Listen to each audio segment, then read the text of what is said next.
Hi guys! So today I'm gonna teach you how to regain control when you lost count or if you lost your markers. For example, when you're working in the round. So before we begin, if you haven't yet guys, please do subscribe and like this video.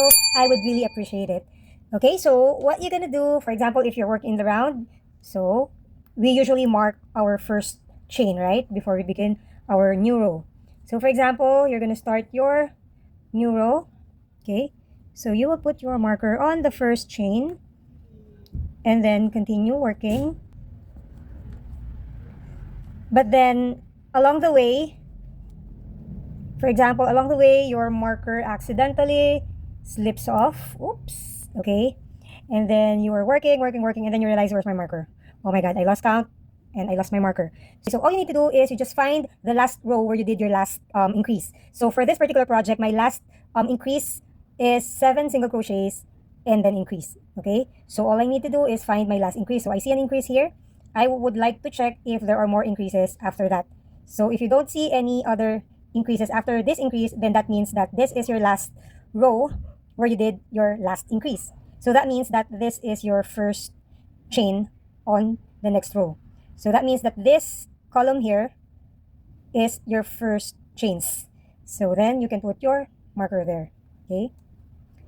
If you are doing like an increase wherein you distribute your chains, like for example, instead of doing 6 single crochets and then increase, you're doing like 3 single crochets and then increase, and then 3 single crochets and then another 3 single crochet, increase, 3 single crochet. That means that you will end with 3 single crochets instead of ending with an increase, right? So here's an example, guys. So before that row where I did a 7 single crochet increase, I actually did a 3 single crochet increase, 3 single crochet repetition. So if you did a project where in your last row is like that, you find that this is the last increase, so just count 3 chains after that. Okay, so you will know that after this increase and then 3 chains, the next chain here would be your first chain, and then so the column on top of it, that would be all your first chains on each row. So you can just mark it if you just lost your marker or you forgot to put in your marker.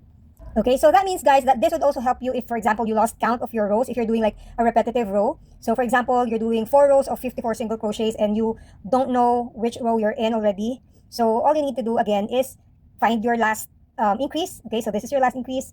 So that means that if you're doing 4 rows after that increase, so this is your first, second, third. So that means that this one is already your fourth row. Okay, so you're gonna stop here for that 4 rows of 54 single crochets.